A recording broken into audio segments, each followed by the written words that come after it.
thanks to obviously Sam and to Andy for two cracking presentations. Obviously tough act to follow, but hopefully everyone will get something from the presentation I'm about to deliver myself. Obviously, I think we've all had an opportunity over the last probably 12, 15 months to really reflect, and I think what this presentation will hopefully bring out is we've tried to use that time in a positive way when it could have been so negative, to really sort of reflect, review, tweak, change, and in some cases remodel what we do and how we do things to make sure that we are, I suppose, the best that we can be as a foundation. So just to provide a little bit of context as to who we are and how we're governed. Foundation has over 100 staff, 86 of which are full-time. And like many of the other foundations, that's a broad range of roles, you know, teachers, coaches, people in marketing and comms, fundraising specialists, etc. So it's a real sort of mixed bag of people that we pull together to impact on our community. We're really proud to have a royal patron, HRH Sophie, Countess of Wessex, who is really supportive of the work that we do, and has visited the foundation on numerous occasions to help us promote the work that we do in the community. We have quite an illustrious board of trustees, including Sir Bob Murray, the former club chairman, Estelle Morris is on there, Tim Rice, George Clark, Canny Gray Thompson, just to name a few. And I think the key thing that we like to get across with that is, although it's an impressive list of names, they are all quite active in terms of how they support the foundation.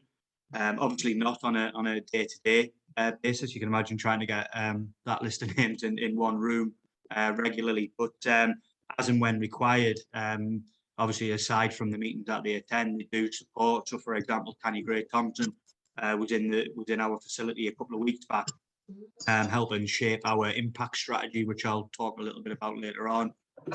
When we were fundraising for our capital build, George Clark, the architect of Channel 4, was heavily involved in helping select the architects and the work that we do. So although it's an impressive list of names, they are really active. But what's going on behind the scenes with that as well is we've initiated a governance review.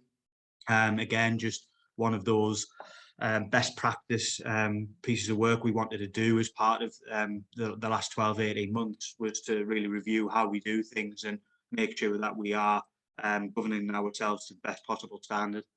And the results for that will be out in October. So it's quite an exciting piece of work that we're undertaking at the minute. We've also got a number of ambassadors, including Steph Horton, Ali Dixon, Terry Deary, who constantly promoting the work that we do in the community. So Steph, obviously England ladies captain, but also came through our Girls Centre of Excellence programme as it was then. So you know, really proactive in promoting the work that we do with women and girls football.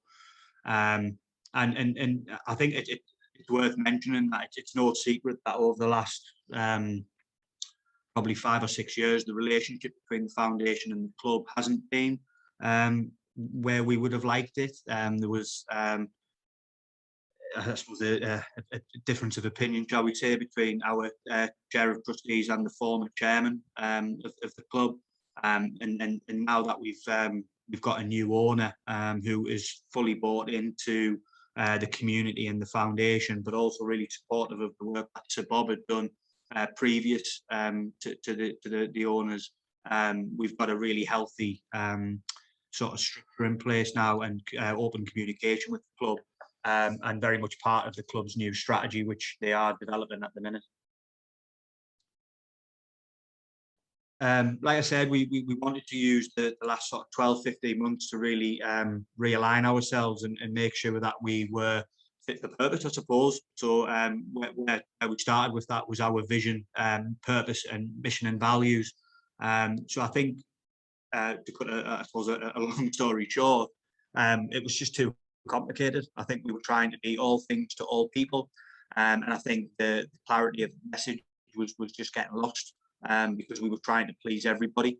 So we've tried to strip this right back so it's really impactful, short and sharp, so that anybody on any program or staff delivering on any program know exactly where they fit within our vision.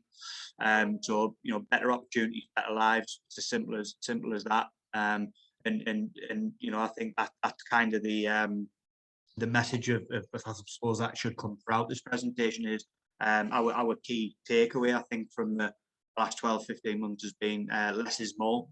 I think we have probably been a bit too guilty of trying to be all things to all people.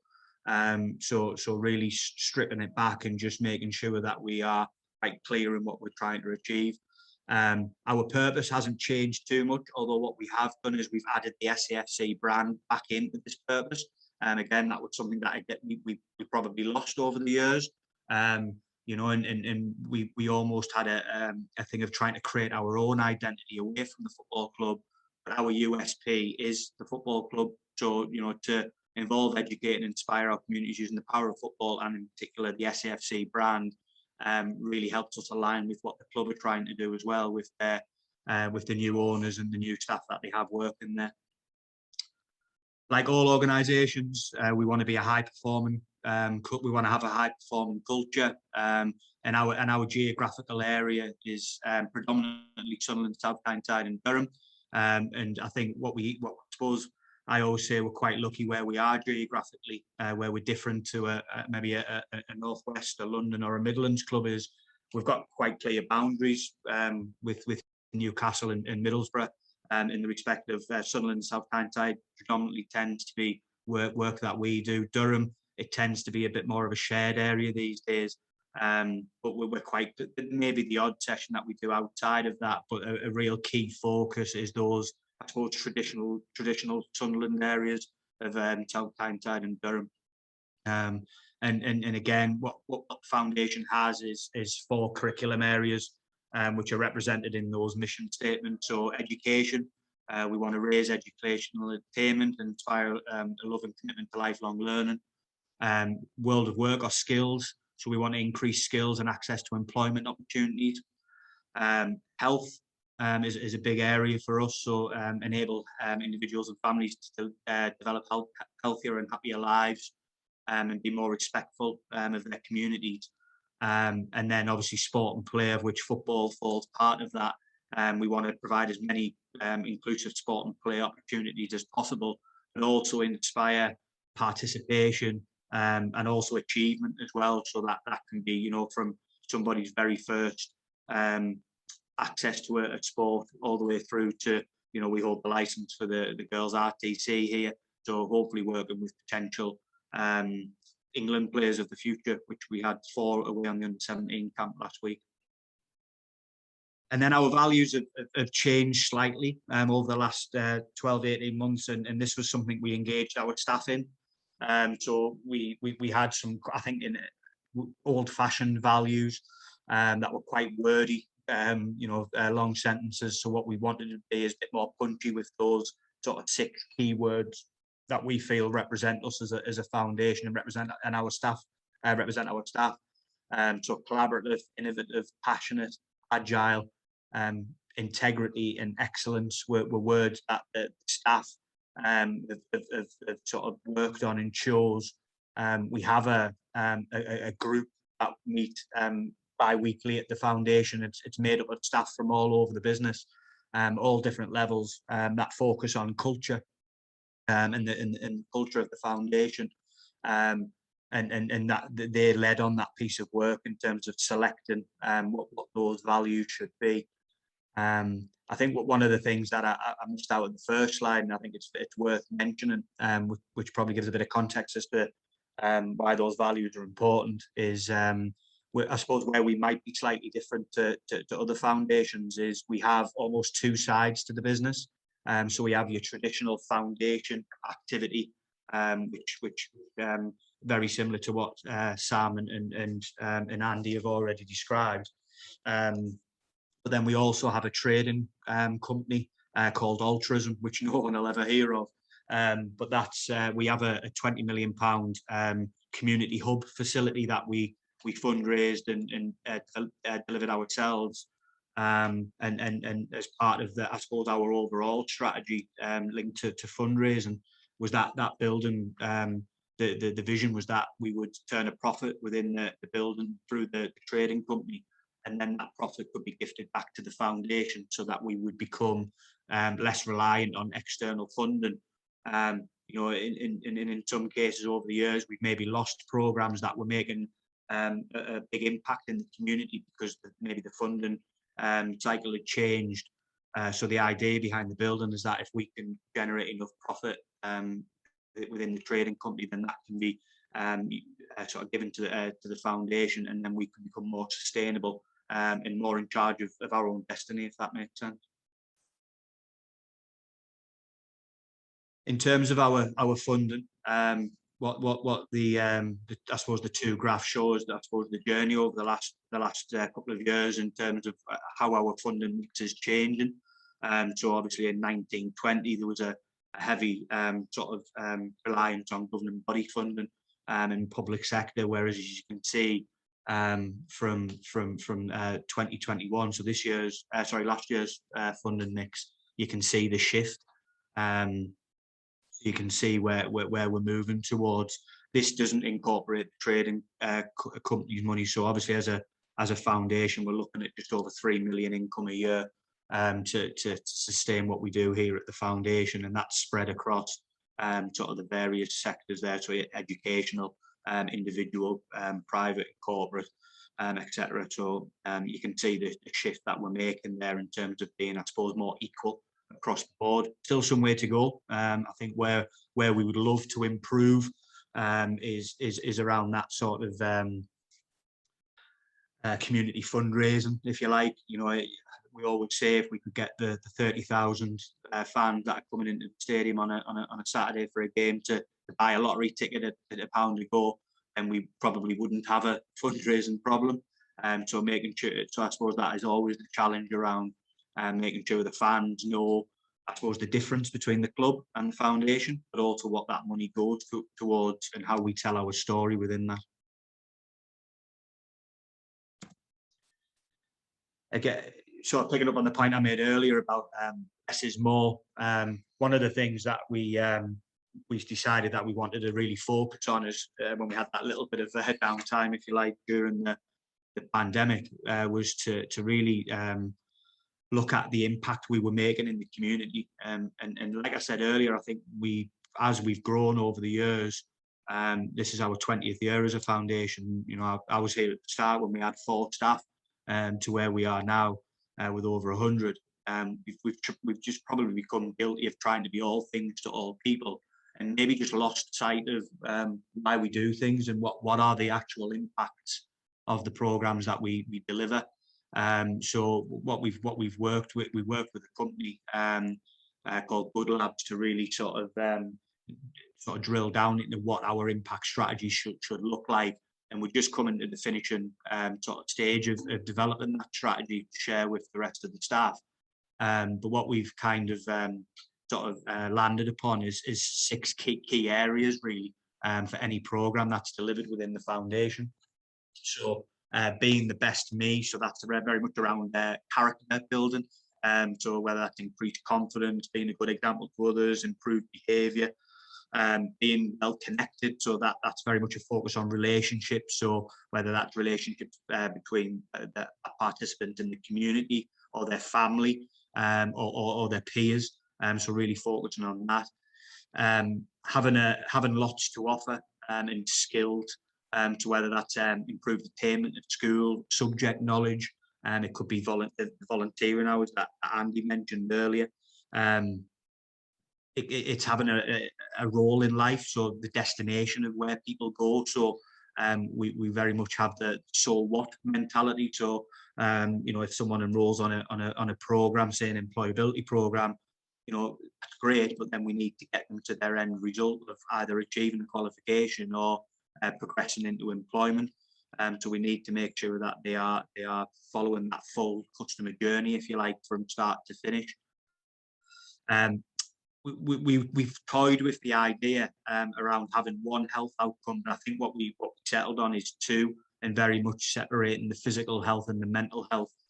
picking up on the point Sam made earlier, sort of mental health is such a big area at the minute. So having a healthy mind, so that can be, you know, stronger friendships, it can be improved family relationships, it can be being more connected within the communities.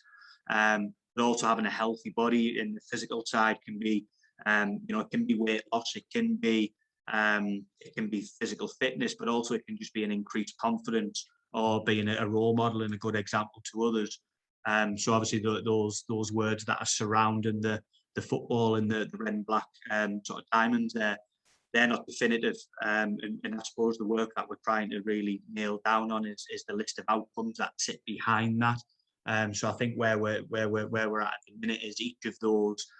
So being the best me, for example, will have a menu of outcomes that'll sit behind. And when we're discussing with funders and partners around what we want those outcomes to be for that particular program, we're being quite clear on having maybe 4 or 5 maximum. You know, and again, just coming, you know, that having that sort of ethos of less is more. You know, and again, not trying to collate too much, not trying to you know, be all things to all people. Again, it's just being very specific around what we're trying to achieve, so that we can really have a big impact on the people that we're working with. In terms of I suppose key results, if you like, from the 2021 year, which for us finishes today. We had a fantastic initiative on the back of being at Wembley for the Papa John Trophy, where we worked with the fan groups to raise over £170,000 through the Sunderland Together campaign, and that money was shared between nominated charities from each of the fan groups. So the foundation itself, we got a £45,000 donation as part of that. But other monies that were raised went to the food bank, went to Washington Mind, and went to the Salvation Army. So, you know, working with other charities to really and the fans, and importantly working with the fans to raise that money. Obviously, the Beacon of Light, the facility that I mentioned earlier, we delivered the winter fan zone just before the pandemic hit, and we welcomed 10,000 supporters through the doors. One of the, like I said earlier, one of the key development areas for us is to really tell our story to the fans, and you know, I think, you know, when things are going well, you know, that we want to be obviously associated with the club, and we are associated with the club. But when things aren't going too well, and we've had a couple of years of relegations and stuff and what have you, we want to make sure that we are still a positive sort of CSR angle for the club, and we can promote the work that we do. We've in partnership with Washington Mind and the branch liaison committee, we've delivered the UK's first mental health match day hub. So on a match day, there's the counsellors come into the Beacon of Light. Obviously, during the pandemic, it was done over online and via phone calls. But we've got the hub now back open, which is great. And we had some real early successes in terms of people reaching out on a match day who were having suicidal thoughts, and came to the hub and worked with the staff, that the volunteers that run that hub, and sort of help sort of address some of those issues that they may have. Won't go through all the key success criteria there, but you know, over 20, just short of 21,000 programme engagements over the year, which in a year of pandemic is phenomenal. And half of those were new participants for us, which is great. We've worked with and continue to work with over 280 businesses, 322 families, and just pre-pandemic, we were getting 7,000 visitors a week into our facility, which we set ourselves a target of 6,000 before we moved into the building. So to be sort of a year in and superseding that target was brilliant. Obviously, the pandemic's had an effect, as it has on everyone. So I think the work that we're doing at the minute is to really help rebuild those numbers, to make sure we're back up to 7,000 a week coming through the facility and using the various programs and rooms that we have available. Again, just, you know, like I said earlier, it's our 20th birthday this year, so we've obviously done a bit of reflecting on, I suppose, you know, why are we here? What are we trying to achieve? You know, and it's back to being a part of our community and really focusing on those 4 curriculum areas and sort of servicing the young people and adults within our area. You know, so since 2001, we've worked with over 500,000 people. You know, minimum we've worked with 20,000 people every year. We've worked with 240 local schools. You know, since September 2020, we've had a total return on investment of 66 million, and probably more so when we were in the Premier League. But we've managed to work in over 12 countries overseas, delivering soccer camps, and one of those camps has remained despite the club's position. So we've ran for 11 years now a camp in Alicante, Spain, which is partnered with an English language school. So we go over and we deliver English lessons. So we help the Spanish children learn to speak English, but then we also deliver football as part of that 2-week residential camp. I was asked to give a bit of an overview in terms of, you know, what's working with businesses like for us, and I think my biggest learning over the 20 years of working here is the power of partnership. You know, I think as I'm sure all foundations have done over the years, have gone through a period where almost a bit of arrogance, you know, of where the football club will do things our way. But I think what we've definitely learned to do over the last 4 or 5 years in particular is to really work with our partners to make a greater impact. So, you know, like I said earlier, we've worked with over 280 local businesses. Now, some of that is real hands-on, i.e., you know, working with Caterpillar. Caterpillar, for example, were our first donor 20 years ago, and they still fund us today. And at the Caterpillar plant in Peterlee, we have a learning centre there. So really working with staff to make an impact in Peterlee itself, because that's important to the Caterpillar plant there in the MD. So working with them to really engage the local community. Gen 2 are a local housing association in Sunderland. So again, working with Gen 2 to really impact the tenants within those homes that Gen 2 own.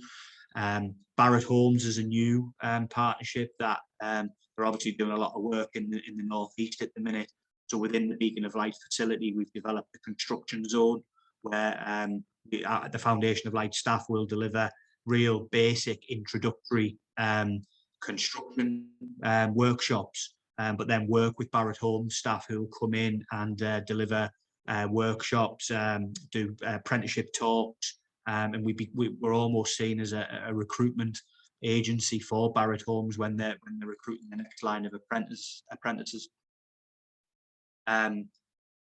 Working with the local colleges, again, that's something that's grown massively over the last couple of years for us with the post-16 programs.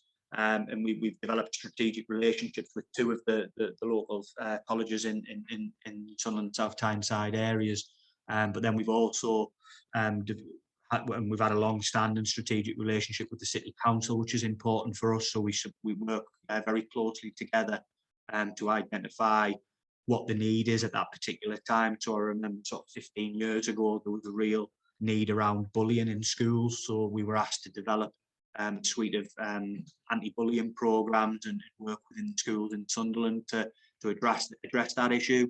And more recently, it's very much around health and well-being. So we're working with the council to develop health programs, and whether that's physical health or mental health as well. And then the University of Sunderland, again, working in partnership with the team there around, particularly around marketing and comms, actually, and how we tell our story. So working with the media guys at the university to develop that relationship. And like all, and I know Andy mentioned it earlier, working with the EFL and the EFL Trust is massively important for us, as is working with the Premier League and the charitable trust at the Premier League to deliver those programs as well. And I suppose the final slide is very much around, I suppose, trying to capture the learning and the takeaways. Again, not trying to be all things to all people, and to be really specific around what we're trying to achieve. So we have three, as part of our new strategy, which we've developed over the last sort of 6 months or so. We've got three really clear aims. One is to make every contact count. The second is to ensure we have a vibrant, sustainable beacon of light. And then the third aspirational sort of aim for us is to be the best in our field. So will we ever achieve that? No, I don't think we will. But it's something that we want to continually work towards, to make sure that we are delivering a high quality service and that we are a model of good governance. So each of those aims then have some key outcomes that fall out of that, as are shown on the screen. But that I suppose the key takeaway from us from the pandemic is to be really specific around who we are and what we want to achieve, and then we can hopefully achieve the best outcomes for our participants. What again, an amazing presentation, and again, a little bit of a different angle, but some of the questions that I have, how important was it to create that strategy? So I know you're coming to the end of that work, but that framework, was that important for you in your current foundation's role? Yeah, massively. I think for a number of reasons. I think one, like I've sort of said throughout, I think we had become very guilty of trying to be all things to all people. And I suppose as the amount of funders you have grow, the more you want to please them and make sure you're doing a good job. So to be really specific around what we are trying to achieve, I think was important. I think probably a secondary outcome from that was we've had as I'm sure a lot of the foundations on the call we've had a high turnover of staff, as a result of the last sort of 15, 18 months. And really reinforcing to the staff what our purpose is and what we're trying to achieve. We felt that impact strategy was really important piece of work to make sure that we're going into the new sort of financial and academic year sort of really clear on what we're trying to achieve. And I love this idea that you're doing with all of these partnerships, the University of Sunderland. And I think you sort of mentioned on that. Is that, sort of a core area, is these innovative partnerships in terms of getting and doing the work in the community through yourselves? Yeah, I mean, I think we're quite clear, and I'm sure it's the same for the other foundations on the call, that we're very good at making that first contact. We break down barriers. People will come to us that maybe won't go to a GP or won't go to a college, but we're not experts in construction or cookery or engineering. But what we are good at is making that initial contact and breaking down some of those barriers, and then almost working alongside sort of key businesses in the area like Nissan and such like to really get their, I suppose, the industry expertise to really support the work that we're doing on the engagement front. Fantastic. And before we just go to our last session, something that struck me, somebody had come in with suicidal thoughts and your hub was able to counsel them, to pastor them. That's the power of football, isn't it?